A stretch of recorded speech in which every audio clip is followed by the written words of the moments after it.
Welcome back to the Untalented Artist. Ron Moody here. We're about to start a painting that I did in 1971 at the age of 14. Yoshiko Borman, my art instructor in the garage of her house in Indianapolis, was a wonderful, very talented artist.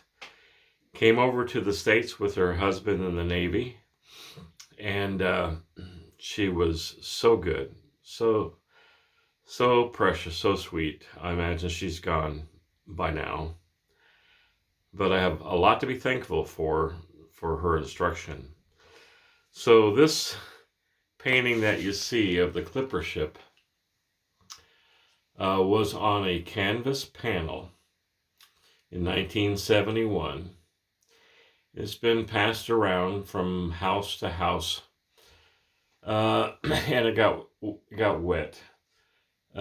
Never paint something you want to keep forever on a canvas panel. I noted a while ago on another video that canvas panel I have down here came stained, and it came warped already.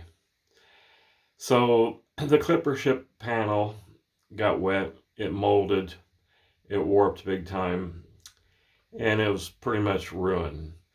However, I decided to take the canvas part of it off of the cardboard and to restretch it. And that was a bad idea, because in taking it off and rolling it away from the canvas panel, it actually caused the paint to crack, crinkle. Things that had been in the background in one color now show up. Because she probably came behind my back and says, "Oh, Ron, the wrong color. Don't use dark brown there. You need lighter brown, maybe burnt sienna, okay?" And now the dark brown's showing up in a couple places because the paint cracked off of it. Oh well.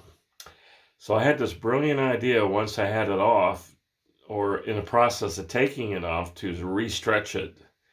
And that's not going to work. There's too much repair. So I thought,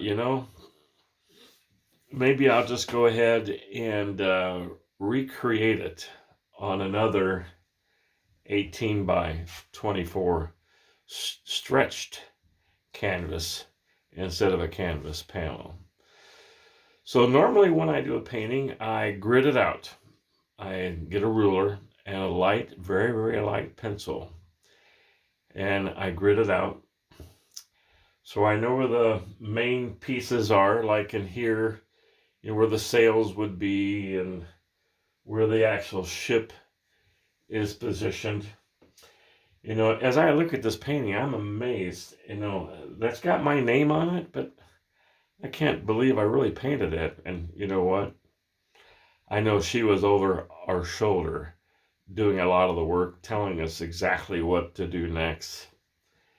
And so I don't know how many Saturdays that took to accomplish that sepia-toned painting of the clipper ship.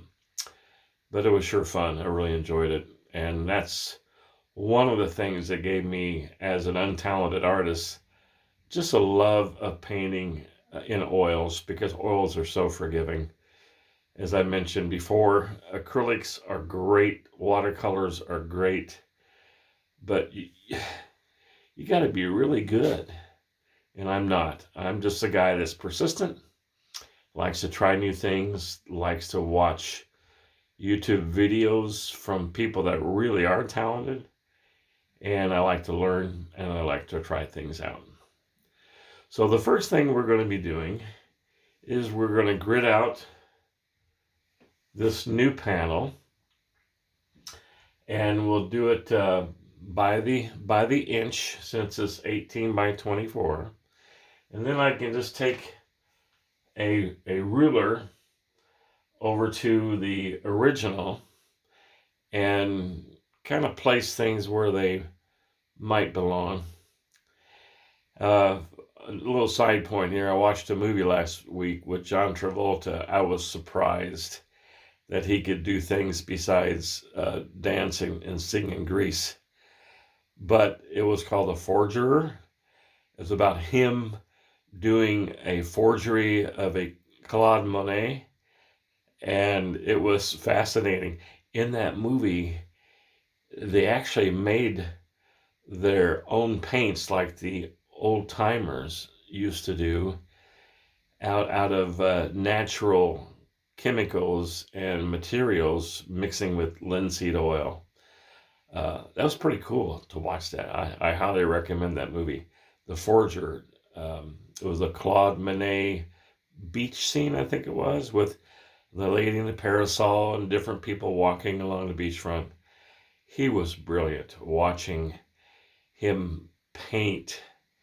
Not not not Travolta, but Monet, watching his paintings or learning from his paintings. You go up close to those impressionistic paintings and you say, huh, this guy has talent. You get 10 feet away and you say, man, that looks so real. How do you do that? So I admire those kind of people.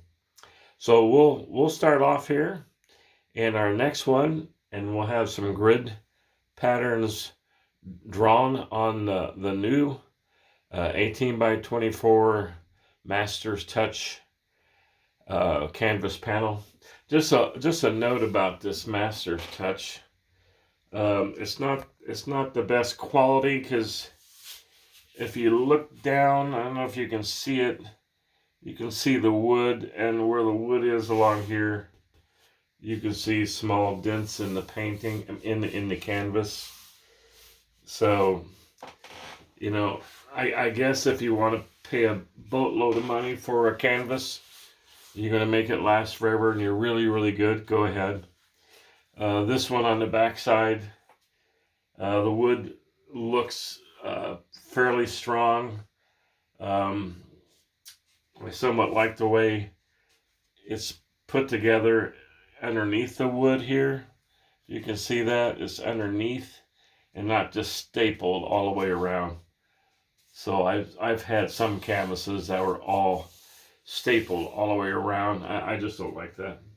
This has a minimal number of staples just on the corners only. So it doesn't look like it's too bad.